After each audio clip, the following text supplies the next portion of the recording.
अस्सलाम वालेकुम everyone, welcome to जोर का जोड़। मीरब ज़ीशान और उमर ज़ाहिर की तरफ से आपको एक बार फिर बहुत बहुत खुशामदीद।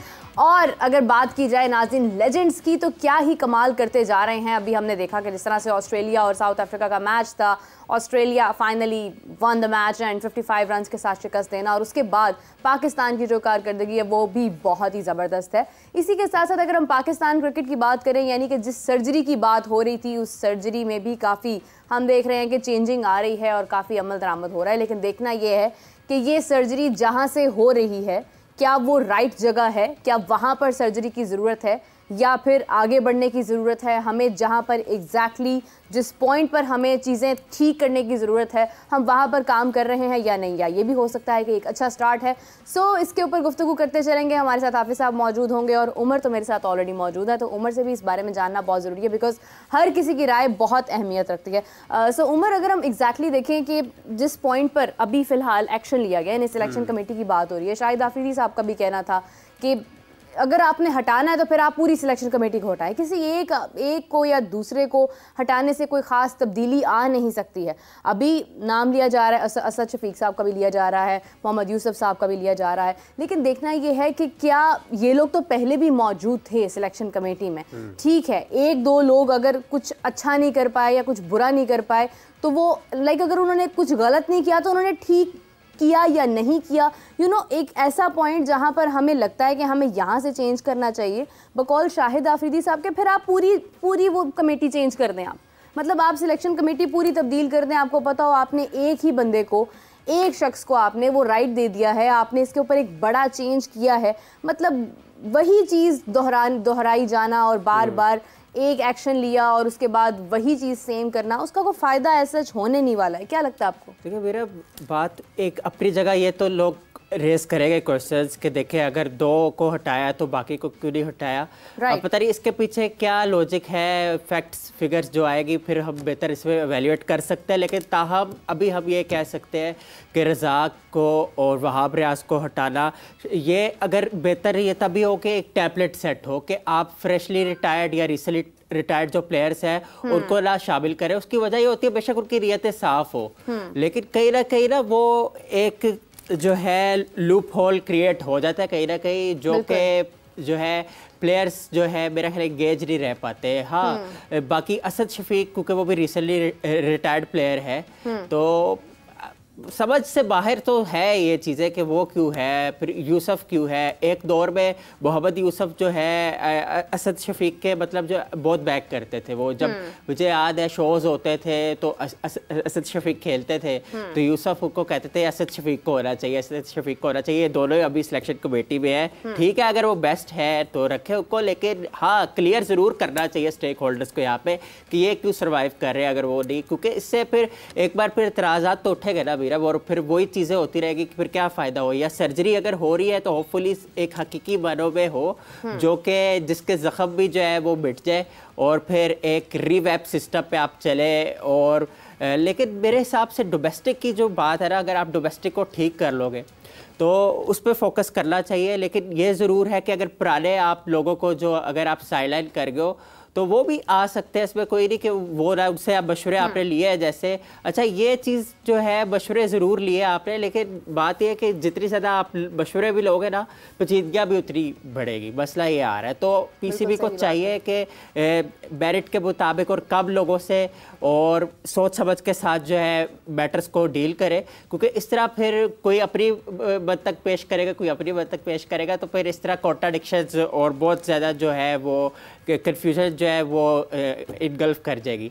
तो इससे बेहतर यही है कि अभी बहुत चैलेंजिंग है पाकिस्तान के लिए, लेकिन ये चैलेंज को ओवरकम कर सकते हैं इंटेलिजेंस के साथ, स्मार्टनेस के साथ और बाकी। लेकिन मैं समझता हूँ कि जो है यंगस्टर्स के लिए जो है मतलब करंट टीम्स के लिए, करंट लॉट के लिए जो रिसेंटली रिटायर्ड प्लेयर्स है उनका होना ही नहीं चाहिए। असद शफीक का नहीं अभी समझ आती है कि वो देखिए अगर सिलेक्शन कमेटी में असद शफीक कंट्रोवर्शियल रहेगी, आपकी अपनी कारकर्दगी पर भी सवाल उठने लग जाते हैं। मतलब असद शफीक साहब बहुत से प्लेयर थे, टेस्ट प्लेयर थे, लेकिन उसके बावजूद देखें कि उनके जाने की रीज़न भी कहीं ना कहीं फिटनेस समझी जाती थी कि फिटनेस की वजह से या जिस तरह से भी है वो शायद अपना आप उस तरह से मनवा नहीं पाए। मगर ये है कि ठीक है, हो सकता है कि उनके अंदर ये सलाहियत हो तो कि बेहतरीन प्लेयर थे शफीक और टेक्निकल बड़े स्ट्रॉन्ग थे। मतलब सिलेक्शन देखिए, मैं ये समझती हूँ उमर, अक्सर औकात ये बात होती है कि जब किसी शख्स को ओहदे पर बिठाया जाता है तो सबसे पहले उसकी अपनी कारकर्दगी जज होती है कि जब वो किसी ओहदे पर था, इससे पहले वो जो भी था, तो उसकी अपनी क्या कारकर्दगी थी। फॉर एग्जांपल अगर हम देखें कि वहाब रियाज हैं, हम उनकी बात करें, Wahab Riaz being a player कैसे थे, उनकी क्या खिदमत है पाकिस्तान के लिए। तो अगर अभी आज वो पीसीबी में मौजूद थे और जिस तरह से उन्होंने कहा, उन्होंने अपनी स्टेटमेंट में इजहार किया कि मैं जितना कर सकता था मैंने बेहतरी के लिए ही किया, और उसके बाद ठीक है, मतलब वो खैराबाद कह रहे हैं। लेकिन अगेन अब अगर जो लोग इसमें मौजूद हैं, मोहम्मद यूसुफ की बात नहीं करती मैं, असद शफीक साहब की बात करती हूँ, अगर वो मौजूद है तो फिर उनकी अपनी कारकर्दगी और उनकी अपनी परफॉर्मेंसेस पर भी बात होती है। और फिर देखना ये है कि अगर वो खुद एक अच्छे प्लेयर थे, उन्होंने टेस्ट में पाकिस्तान के लिए अपनी खिदमत दी हैं, तो क्या वो बेहतर सिलेक्शन कर सकेंगे। और अगर वो कर सकते थे तो उनका ये जितना भी वोटिंग सिस्टम था, जिसके अंदर अभी आप देखें कि जिस तरह वहाब रियाज ने कहा कि मैं खुद जिम्मेदार नहीं हूँ, मतलब सबके वोट्स थे इसके अंदर, जितने भी लोगों ने सिलेक्ट किया है वो सभी तमाम लोग उसमें मौजूद थे, तो फिर उसमें तो इनका वोट भी था, और इनका वोट किसके हक में था, मतलब इनकी व्हाट वाज देयर टेक। तो फिर ये भी एक सवाल उठता है कि जिस तरह से शाहिद अफरीदी साहब ने कहा, आई गेस कि मैं भी इस बात से टोटली एग्री करती हूँ कि आपको तमाम लोगों को इस एक कटहरे में खड़ा करने की ज़रूरत है और उनसे जानने की ज़रूरत है कि जितने भी लोग वहाँ पर मौजूद थे, क्या उन्होंने अपनी जिम्मेदारियाँ बखूबी निभाई या नहीं। क्योंकि हम एक बहुत ही इंपॉर्टेंट टूर्नामेंट बुरी तरह से हार कर अपने मुल्क में वापस हैं। आप देखें, अभी आई गेस 2 दिन पहले अजहर महमूद साहब और गैरी क्रिस्टन जो है वापस आए, तो आप ये देखें कि हमारे कोचेज़ वापस आ रहे हैं। एक तरफ इंडिया में आप देखें कि जिस तरह से इस्तकबाल हुआ उनका, इतनी बड़ी तादाद में लोग वहाँ पर मौजूद, और जिस तरह से उन्होंने को वेलकम किया, तो आप देखें कि ये एक जज्बा, एक जुनून आपको नज़र आता है जब आप जीतते हैं, जब आप टूर्नामेंट विन करते हैं। अभी गौतम गंभीर की बात हो रही थी, जिस तरह से उनको सिलेक्ट किया गया है, और एक बड़ी जिम्मेदारी है आगे। चैंपियंस ट्रॉफी के साथ साथ आई गेस के वर्ल्ड टेस्ट चैंपियनशिप भी है, तो डिफरेंट टूर्नामेंट्स हैं, उनके ऊपर एक बड़ी जिम्मेदारी याद होती है। एक बड़ा एक मार्क सेट करके गए हैं राहुल द्रविड़ भी। तो यहाँ पर जो हमारे कोचेज़ हैं, इनके ऊपर भी सवाल उठता है कि इन्होंने बीइंग अ कोच, चले गैरी क्रिस्टन की अगर हम बात नहीं करते हैं, तो अजहर महमूद साहब की क्या इसके अंदर what was his take in that, because उनकी भी बात करना बहुत ज़रूरी है कि बीइंग अ कोच उन्होंने क्या जिम्मेदारियाँ निभाई हैं, और वो इतनी देर से अगर तो खामोश थे तो क्यों खामोश थे, और अगर वो बात करते रहे हैं इसके ऊपर तो फिर उस पर इम्प्लीमेंट क्यों नहीं किया गया, और बात करते रहे हैं तो किससे करते रहे हैं। तो ये काफ़ी सारे सवालात हैं, काफ़ी सारी कन्फ्यूजन्स हैं। अभी वक्त है, हमारी जो बांग्लादेश सीरीज़ होने जा रही हैं पाकिस्तान में, और पाकिस्तान किन प्लेयर्स के साथ जाता है, ये भी बहुत इंपॉर्टेंट सवाल है, क्योंकि आमिर जमाल ने कहा कि वो फ़िट हैं, और मज़ीद हमारे पास बहुत सारे नाम हैं, बहुत सारी ऑप्शंस हैं। लेकिन अगर हम यहाँ पर भी अभी सर्जरी कर देते हैं, लाइक अगर हम अपने प्लेयर से थोड़ा सा पीछे हो जाते हैं और हम अपने टॉप प्लेयर्स को कहते हैं कि आप रेस्ट करें, हम एक नई टीम के साथ जाना चाह रहे हैं, तो फिर हमारी रैंकिंग के अतबार से और आगे जो एक वर्ल्ड टेस्ट चैंपियनशिप होनी है उसमें भी पोजीशन में डिफरेंस आ सकता है। तो what do you think Umar, कि क्या हमें यहाँ पर भी सर्जरी की ज़रूरत है? क्या हमें प्लेयर्स को तब्दील करते हुए एक बिल्कुल ही नई टीम के साथ जाना चाहिए, या रिस्क ना ही लें तो बेहतर है? मेरा first of all it is important to understand कि सर्जरी रियल कॉन्टेक्स्ट है क्या ना। लेकिन मेरे हिसाब से मैं ये समझता हूँ कि डोमेस्टिक पे अगर आप फोकस करें कि डोमेस्टिक को आप इतना ज़्यादा जो है वो तगड़ा कर दें, तो ये जो चीज़ें आती है ना मेगा इवेंट्स में, फिर मेगा इवेंट्स के बाद फिर बहुत सारी जो है वो फिर पोस्टमार्टम्स वगैरह होते हैं और ये सारा कुछ होता है, तो ये ना हो। मसला ये, आप देखें फॉर्मर क्रिकेटर बासित अली वो कहते हैं कि डोमेस्टिक क्रिकेट को इज्जत दो, तो बात है रिस्पेक्ट, बिल्कुल बेहतरीन उनका ये एक एनालिसिस है कि जब तक आप डोमेस्टिक क्रिकेट को जो है एक वो कॉम्पिटिटिव एक बेंचमार्क नहीं बनाओगे ना, मतलब जितनी अहमियत आप पाकिस्तान सुपर लीग को देते हो मीरब, तो उतनी ही उससे बल्कि 10 गुना ज़्यादा आपको डोमेस्टिक क्रिकेट को अहमियत देना पड़ेगी अगर आपको प्रोडक्टिव प्लेयर्स चाहिए, जो कैपेबल प्लेयर्स चाहिए। अब आप देखें ना, अगर आप एक रिपोर्टर है, फिर इसके अलावा आप एक राइटर भी अच्छे हो, आप और चीज़ें कर लेते हो, वीडियो एडिटिंग कर लेते हो, सारा कुछ कर लेते हो ना, इसी तरह एक प्लेयर उसको भी जो है मल्टीटास्कर होना चाहिए, उसके भी गियर्स होने चाहिए ना। एक अगर डिफेंसिव गियर है, उसके बाद एग्रेसिव गियर हो, एक्सेलरेट करे। अब बार बार हम क्यों अपने शोज में अब्राहम बेंजामिन डिविलियर्स का जिक्र करते हैं, क्योंकि हर फॉर्मेट के वो प्लेयर थे और हर फॉर्मेट को उसके मेरिट के मुताबिक खेलते थे वो। आप चाहे टेस्ट क्रिकेट देखें, 2015 में इंडिया के खिलाफ 350 बॉलों में डिविलियर्स ने 50 किया, लेकिन जब वो वनडे क्रिकेट खेलते थे, shorter format of the game खेलते थे, स्ट्राइक रेट उनका 140-150 होता था, रिक्वायरमेंट के मुताबिक होता था। तो हम होप करते हैं कि डोमेस्टिक को इस तरह से तरजीह दी जाए ताकि ऐसे रिजल्ट्स आए, लेकिन उसका प्रॉपर एक मैकेनिज्म है, प्रोसेस है, टाइम कंज्यूमिंग है। होपफुली डोमेस्टिक पे फोकस होगा तो चीज़ें फिर बेहतर होगी। बिल्कुल सही। इसी के साथ उमर हमें ज्वाइन किया है, हमारे साथ मौजूद हैं सेट पर हमारे आप सबके फेवरेट और जिनकी राय सब इंतज़ार में होते हैं कि कब कहें, क्या कहें और उसको सुना जाए और फिर उसके ऊपर बात की जाए। तो हाफिज़ इमरान साहब हमारे साथ मौजूद हैं और उनसे बातचीत का सिलसिला आगे बढ़ाते हैं। तो काला जोड़ा पहना है, बड़े हैंडसम लग रहे हैं माशाल्लाह से। हाफिज़ साहब कैसे हैं आप? अल्हम्दुलिल्लाह, बहुत शुक्रिया अल्लाह का। हाफिज़ साहब अभी जिस तरह से कल से एक बात चल रही है, मैं देख रही थी आप भी एग्जैक्टली ये बात कर रहे थे कि जो चीज़ें पीसीबी से भी बाहर आ रही हैं वो कौन लेकर आ रहा है, क्यों लेकर आ रहा है, उसके पीछे क्या एजेंडा है, और दूसरी जानिब जो सर्जरी हो रही है वो सिर्फ 2 ही लोगों के लिए क्यों हो रही है। मतलब देखें, एक सिलेक्शन कमेटी 9 लोग थे, उसके अंदर दो डेटा एनालिस्ट थे, तो तमाम लोग मौजूद है, फिर उसके जिम्मेदार तो सभी होते हैं। तो खिलाड़ियों के बारे में तो चीज़ें लीक आउट की जा रही हैं, यानी क्या गड़बड़ हो रही है, ये सारी समझ से बाहर है। क्या कहते हैं आप इस सवाल? देखिए, बात यह है कि जैसा कल भी जिक्र हुआ था कि ये कोई इतनी अच्छी चीज़ नहीं है कि किसी भी खिलाड़ी के बारे में जो ऑफिशियल रिपोर्ट है, इससे पहले एक ख़बर ये भी पाकिस्तान में मीडिया ने रिपोर्ट किया कि ये कॉन्फिडेंशियल रिपोर्ट है जो कि जमा कराई है, और वो कॉन्फिडेंशियल मीडिया पे चल रही थी। इसी तरीके से ये उससे भी ज़्यादा कॉन्फिडेंशियल है। बिल्कुल, ये बिल्कुल ऐसे ही है जैसे बाबर ड्यूरिंग टूर्नामेंट इन्होंने चेयरमैन क्रिकेट बोर्ड ने ये कहा था कि हम सर्जरी करेंगे, अभी मैचेस बाकी थे पाकिस्तान के। बिल्कुल सही। तो उस वक्त भी हमने ये जिक्र किया था यहाँ पर इसी प्लेटफॉर्म पर कि ये खिलाड़ी अभी टूर्नामेंट के बाकी मैचेस इन्होंने खेलना है, तो इनके जो दीगर मुल्कों के खिलाड़ी हैं या जो वहाँ पर सहाफ़ी हज़रात हैं या जो शायकीन हैं, वो तो गुजरते गुजरते इनके ऊपर आवाज़ें कसेंगे कि आपके ऊपर तो सर्जरी हो रही है। इस किस्म के लोग, आप किसी को रोक तो नहीं सकते ना। बिल्कुल सही।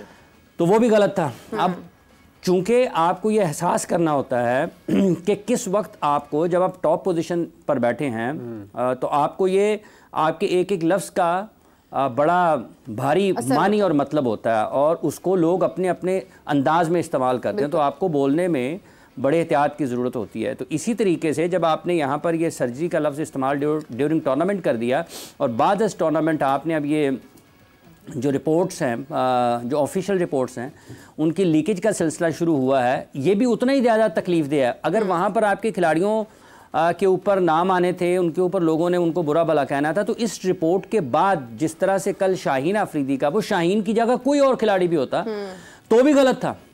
किसी एक खिलाड़ी का नाम अगर आप लीक कर देंगे, उसने नहीं माना, उसने नहीं माना, तो फिर आपके कैंप में, ड्रेसिंग रूम में, खिलाड़ियों के अंदर इनफरादी तौर के ऊपर ये सोच पैदा होती है, ये सोच बेदार होती है, और इससे नफरतें फैलती हैं। कि ये अलग बात है कि अगर आपकी कारकर्दगी ख़राब रही है ना, तो आप उसका एक तरीक़ाकार है। अगर आप उसको ही बेहतर अंदाज से हैंडल नहीं कर पाए हैं, मतलब आपके हेड कोच अगर ये कहते हैं जी कि इनको सीनियर मैनेजर ने रोका नहीं, और वैसे वहाब ने उसके बाद अपना ट्वीट भी किया है, बाद में शाम रात गए भी उन्होंने अपने ख्यालात का तफसीली तौर पर इजहार किया है। तो जब आप शाहीन अफरीदी की बात करते हैं, आपने उनका नाम उस रिपोर्ट में है, आपने उसका नाम बाहर मीडिया में आ गया, तो इसका मतलब ये है कि खिलाड़ी तो एक दूसरे के ऊपर ही देख रहे होंगे कि यार इसका मतलब तेरा भी नाम आने वाला है, इसका मतलब है तेरा भी नाम आने वाला है। शाहीन अफरीदी न्यूज़ दुनिया के सामने सारी सब ना, आपने एक खिलाड़ी को तो बना दिया ना। अब कल जब से ये रिपोर्ट हुआ है और आज तक, तो लोग सारे पाकिस्तान में, सारी दुनिया में ये समझेंगे ना कि शायद शाहीन अफरीदी की वजह से सारी खराबी हुई है और अकेले वही जिम्मेदार हैं। बिल्कुल। न्यूजीलैंड के खिलाफ पाकिस्तान में वो सारे मैचेस खेलते हैं, आयरलैंड के खिलाफ वो सारे मैचेस खेलते हैं, इंग्लैंड के खिलाफ वो दोनों मैचेस खेलते हैं, और उसके बाद वर्ल्ड कप के सारे मैचेस खेलते हैं। क्या इस दौरान किसी एक मौका पर भी कप्तान में ये हिम्मत नहीं पैदा हुई, ये जुर्रत पैदा नहीं हुई, टीम मैनेजमेंट में, हेड कोच में, सीनियर टीम मैनेजर जो हैं, वो जो टीम मैनेजर हैं, वो उनमें ये जुर्रत पैदा नहीं हुई खुद को कहें यार शाहीन साहब बात नहीं मान रहे, इनको तो ड्रॉप करें ना अगले मैच के लिए, और इनको उसकी जगह पर वैलिड पॉइंट। काम क्या होता है ना हेड कोच का, हेड कोच का सिर्फ ये थोड़ा काम, अगर आपने निगरानी ही करनी है सिर्फ तो निगरानी के लिए तो आप किसी को भी भेज सकते हैं। सीनियर टीम मैनेजर या मैनेजर ने भी, 2 मैनेजर थे ना, एक मैनेजर था एक सीनियर टीम मैनेजर था, और मैनेजर के पास हालांकि टूर के ऊपर पावर्स होती हैं, चेयरमैन की पावर्स होती हैं उसके पास। तो अगर बिल्कुल आप ये फैसला ही नहीं कर पा रहे कि एक शख्स आपकी 8-10 मैचेस में आपकी बात ही नहीं सुन रहा, आपकी हिदायत को या जो गेम प्लान है उसके ऊपर अमल दरामद नहीं कर रहा, नज़रअंदाज कर रहा है, कौन सा मुश्किल है? आप ड्रॉप पे हैं, आपकी जगह पे अब्बास खेल रहे हैं या कोई भी और खेल रहा है। हाँ। और ये चीज़ अगर पाकिस्तान की टीम का ऐलान तो हुआ है बिल्कुल आखिर में, पाकिस्तान अपने मैचेस खेल चुका था कुछ, मेरा ख्याल है उनके खिलाफ भी, इंग्लैंड के खिलाफ भी, और उसके बाद पाकिस्तान ने वर्ल्ड कप के लिए जाना था। तो ये इस अंदाज में आप उनको बाहर बैठाएं, किसी और को, किसी और को, किसी खिलाड़ी को उसकी जगह पर खिला लें, लेकिन आप ये कैसे करते? क्योंकि आपने तो शादाब खान को पाकिस्तान का बेहतरीन बल्लेबाज बना दिया, वो पाकिस्तान की टीम के लिए खेल रहे हैं नंबर 4 पर, LPL में खेल रहे हैं नंबर 7 पर। हाँ। तो इसका मतलब ये है कि LPL के जो कोचेज हैं वो पाकिस्तान की टीम की कोचेज से ज़्यादा समझदार, उनको पता है कि इनका असल में नंबर कहाँ बनता है। तो ये जैसे डोमेस्टिक क्रिकेट के ऊपर बात होती है ना बहुत ज़्यादा कि इसको ठीक करने की जरूरत, यहाँ पे आवे का आवा ही बिगड़ा हुआ है। कोई भी चीज़ क्रिकेटिंग पॉइंट ऑफ व्यू से उस समत में नहीं है जहाँ पर उसको होना चाहिए, जहाँ पर उसकी ज़रूरत है उस जगह पर वो नहीं है। यही वजह है कि एक एक करके अब आप शाहीन अफरीदी के बाद लोग इंतजार कर रहे होंगे यार अगला किसका नाम आना है। अब ये तो नहीं हो सकता ना कि जिसने सबसे ज़्यादा विकेटें ली हैं वो सबसे ज़्यादा जिम्मेदार करार पाए, और जिन्होंने रन्स नहीं किए वो खुद बिल्कुल बरी ज़िम्मा हो जाएं। क्या USA के ख़िलाफ़ जो सुपर ओवर था वो शाहीन अफरीदी ने किया था? क्या USA के ख़िलाफ़ सुपर ओवर में बैटिंग शाहीन अफरीदी कर रहे थे? क्या इंडिया के खिलाफ पावर प्ले में बैटिंग करते हुए शाहीन अफरीदी बैटिंग कर रहे थे?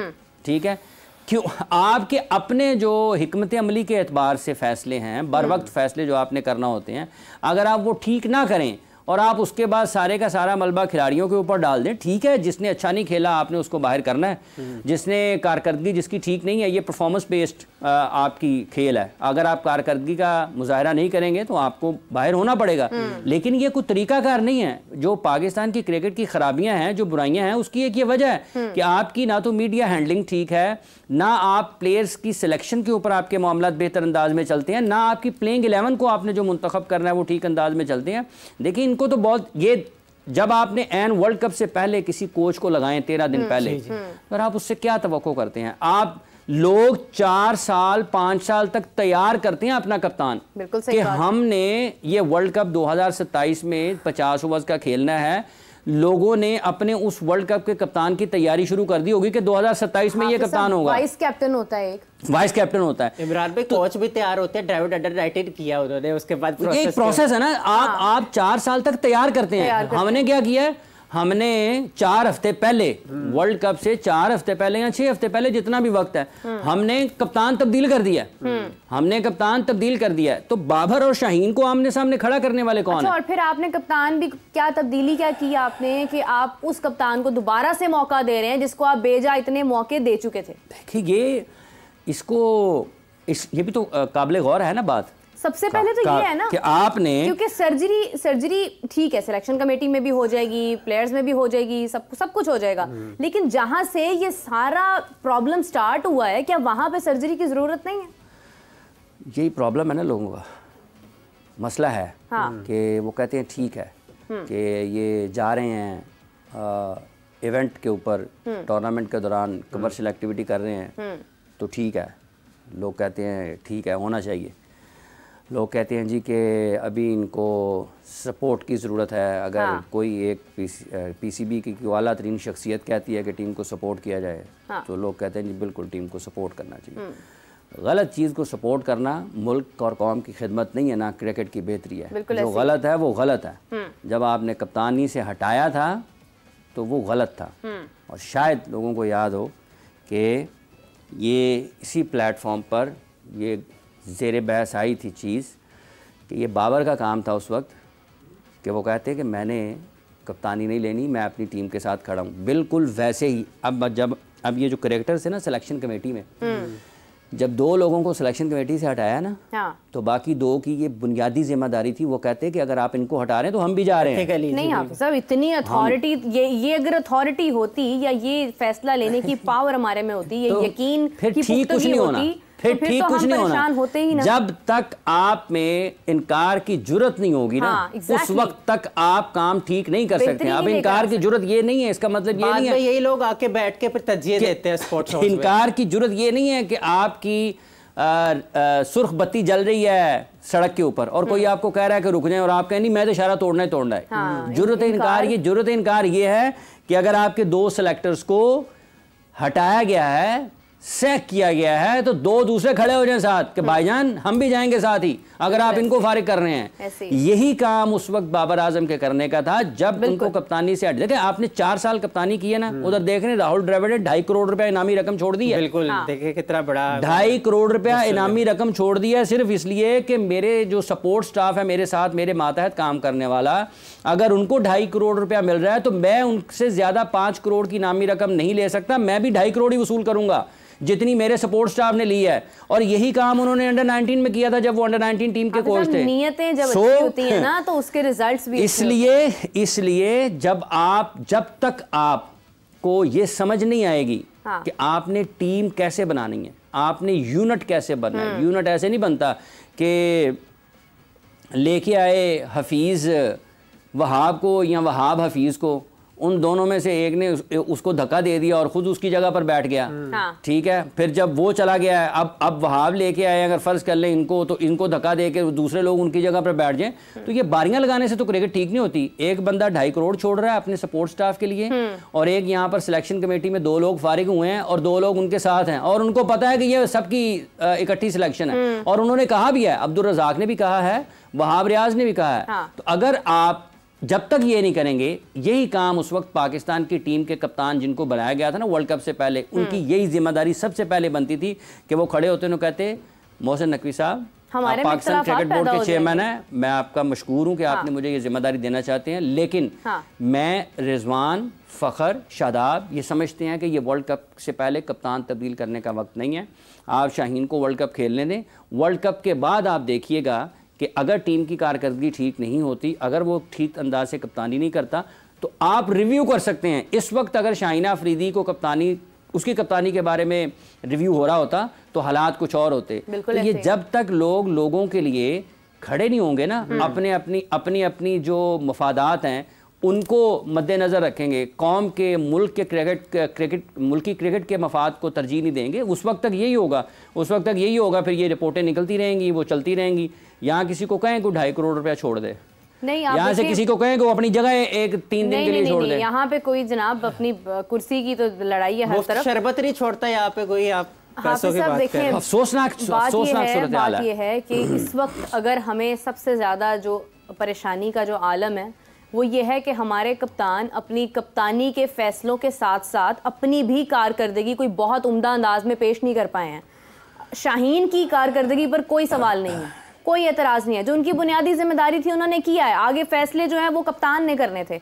सर्जरी की बात अगर की जा रही है, अभी हसन अली का मैं देखी थी, उन्होंने भी अपना बयान जारी किया, उन्होंने कहा कि क्या आपके पास आलात मौजूद हैं सर्जरी के, आप सर्जरी करना चाह रहे हैं, लेकिन क्या आपके पास मुंह बंद रखना चाहिए? अच्छा नहीं, मतलब ठीक है, उनको खामोश रहना चाहिए। मैं इस पॉइंट पर पहली बात ये है कि वो पाकिस्तान की टीम का हिस्सा थे, ठीक है, जब टीम आयरलैंड पे थी, उनको अपनी जुबान बंद रखनी चाहिए, ये उनका काम नहीं है। आलात भी हैं, खिलाड़ी भी हैं, हाँ, exactly. ठीक है, सब कुछ है, हमारे पास कोई खिलाड़ी सब कुछ है। वो कौन होते हैं ये बताने वाले? वो ये कहना चाहते हैं कि मेरे अलावा कोई नहीं है, ये अजीब बात है। बस स्पिनर कहते हैं, स्पिनर नहीं है। क्यों नहीं है स्पिनर? स्पिनर तो आपको मौका ही नहीं दिया, क्यों नहीं है स्पिनर? ये अजीब बात है। इसी तरीके से शादाब खान अफगानिस्तान के खिलाफ सीरीज हारने के बाद बयान कर रहे, तो ये इनको ठीक करने की जरूरत है। मतलब आप कह रहे हैं नहीं है हालात, सब कुछ है, वही हालात हैं, वही हालात हैं जिन हालात के जरिए आप पाकिस्तान की टीम में आए थे ना, वो सारी चीजें मौजूद हैं। भाई जब आप इतने बड़ी बड़ी बातें करते हैं तो फिर आपकी अपनी कारकर्दगी भी जज होती है ना। जब आजम खान की वीडियो वायरल हुई, जब वो डॉलर्स के साथ अपना चेहरा साफ कर रहे थे, हाफिज साहब ने एग्जैक्टली ये बदतमीजी है पाकिस्तान के क्रिकेट के साथ। ये जो वायरल है ना, ये वायरस है, ये वायरस है। और इसके साथ साथ ये है कि जब ये चीजें आप करते हैं तो फिर आपकी कारकर्दगी जज होती है। उसका इशू ही नहीं है, उसके डॉलर, वो खिलाड़ियों की जाती जिंदगी है, उसके ये जो वायरल है ना, ये असल में पाकिस्तान की क्रिकेट के लिए वायरस है। हाँ। ये वायरल के चक्कर में जो तबाही हुई है पाकिस्तान के क्रिकेट में, और किसी को ये समझ नहीं आता कि मैं क्या बोल रहा हूं, मेरी ये जिम्मेदारी है या नहीं है। आप किस लिए आकर इसी तरीके से इमामुल हक वर्ल्ड कप में वो एक अपने तबसरे पेश कर रहे थे। बंदा खुदा पाकिस्तान के मौजूदा खिलाड़ी हैं, पाकिस्तान क्रिकेट बोर्ड फिर कैसे इजाजत दे देता है? यहां पर किसी को बुलाए ना, पाकिस्तान क्रिकेट बोर्ड से कहें कि हमें बाबर आजम का इंटरव्यू करना है, हमें मोहम्मद रिजवान का इंटरव्यू करना है, हमें फखर जमान को अपने शो पे बुलाना है, उनको तो मुसीबत पड़ जाएगी। तो आप वर्ल्ड कप के दौरान अपने सेंट्रली कॉन्ट्रैक्टेड प्लेयर को कैसे अलाउ कर सकते हैं कि वो जाए कहां पर, किसी और जगह पर जाके बैठे? उनके साथ ही खेलना है, उनके साथ ही खेलना है, उनके बारे में बात करनी है। वर्ल्ड कप के बाद आप उसी टीम का हिस्सा होंगे, तो ये तो फिर आपकी भी कारकर्दगी सामने आ जाएगी। और हाफिज साहब, जब स्पून फीडिंग की जाएगी तो फिर तो अलाउ किया जाएगा ना। डेफिनेटली सी बात है ना, जब आपके खिलाड़ी, जब आपने अपने खिलाड़ियों को खिलाड़ी कम और रोबोट ज्यादा बना दिया है, तो फिर तो यही होगा ना, तो हर जगह पर आकर यही इसी किस्म की बातें करेंगे और उसके बाद कारकर्दगी सामने आ जाएगी। ना बने, नहीं बनना चाहिए। उनको फैसला करना चाहिए कि क्या पाकिस्तान के क्रिकेट के लिए क्या ठीक है, और ये बुनियादी तौर पर पाकिस्तान क्रिकेट बोर्ड की गलत फैसला साजी है। अगर पाकिस्तान क्रिकेट टीम खेल के मैदान में गलत फैसले करते हैं, खिलाड़ी, कप्तान, कोच, मैनेजर, कोई भी, तो पाकिस्तान क्रिकेट बोर्ड भी दूसरी जगह पर इंतज़ामी तौर पर गलत फैसले करता है।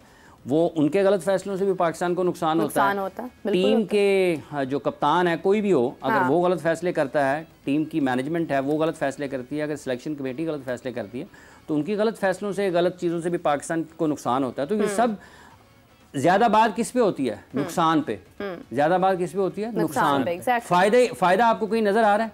ये जो अभी क्रिकेटर्स की मीटिंग हुई है, इसमें 25-30 मुअज़्ज़ज़ क्रिकेटर्स को मदऊ किया गया था।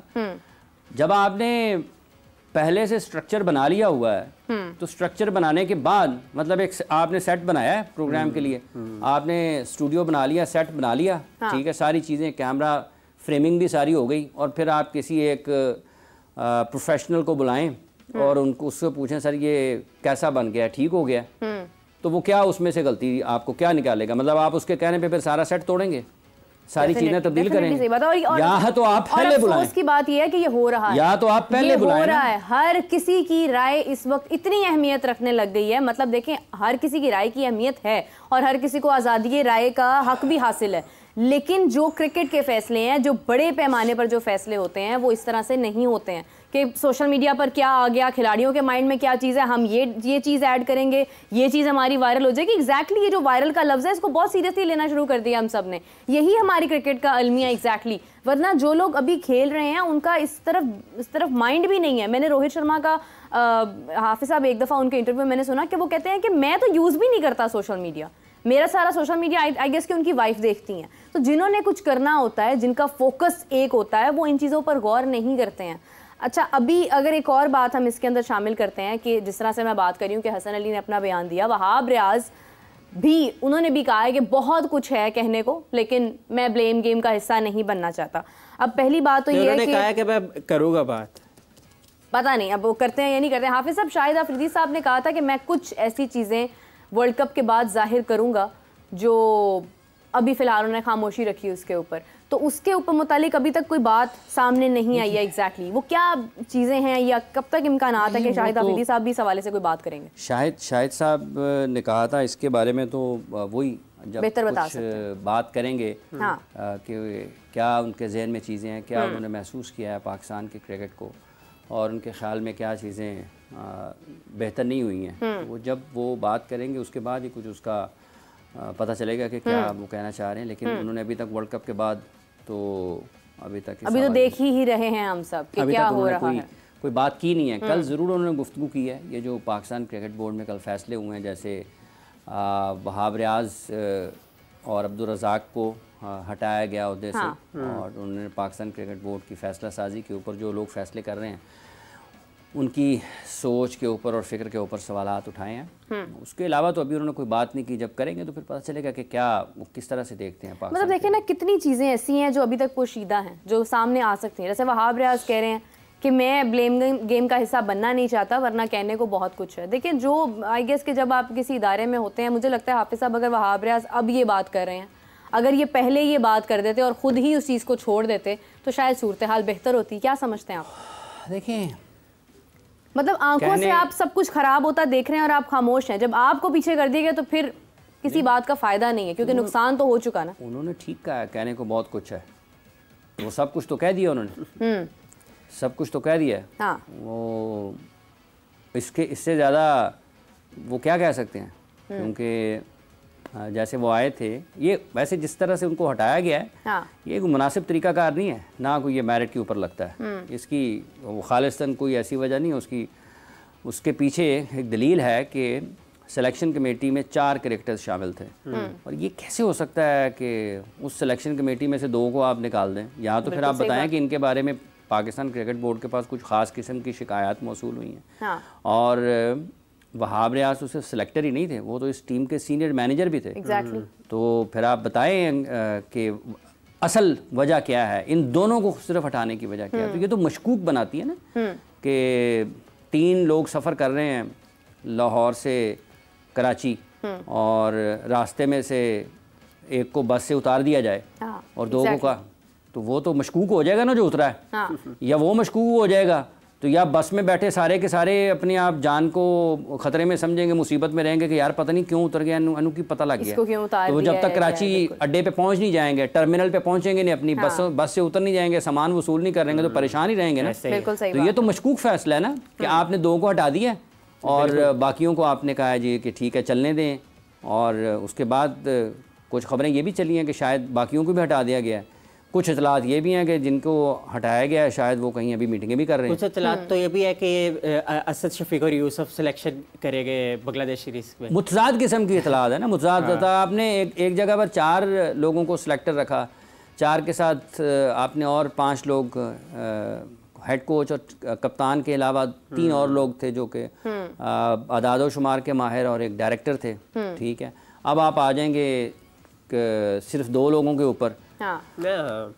तो ये कोई इतनी अच्छी फैसला साजी नहीं है, इससे बेहतर फैसले हो सकते हैं, इससे बेहतर। अच्छा इमरान भाई, आपने मीडिया हैंडलिंग की बात की है, कोई एक सेट ऑफ कोई एथिकल कोड नहीं बन सकता जो एक डिकोरम में रह के सारे कवरेज करे या इस पे, ताकि वो तो है, तो उसको कोई बात ये जब आप सेंट्रल कॉन्ट्रैक्ट साइन करते हैं तो ये जो कोड ऑफ कंडक्ट है पाकिस्तान क्रिकेट बोर्ड का, उसका एक तरीकाकार है कि आपने ये वायलेट हो रहा है। लेकिन देखिए ये और चीज़ है, ये कोड ऑफ कंडक्ट खिलाड़ी के ऊपर लागू होता है कि उसने अगर कहीं जाना है, फ़र्ज़ कर लें आप किसी के इंटरव्यू करना चाहते हैं, तो पाकिस्तान क्रिकेट बोर्ड जब तक उसको इजाज़त नहीं देगा वो मीडिया पे जा नहीं सकता। ठीक है, फिर उसके बाद वो उसको बताया जाएगा कि आपने किन किन मौज़ूआत के ऊपर बात करनी है, किन मौज़ूआत के ऊपर आपने बात नहीं करनी है, तो वो नहीं कर देंगे। लेकिन जब आप प्रेस कॉन्फ्रेंस में आते हैं ना, बाद अज मैच या मैच से पहले, ब्रीफिंग उससे पहले भी होती है, लेकिन इंसान जब बैठा होता है उसकी कोई अपनी भी हैंडलिंग होती है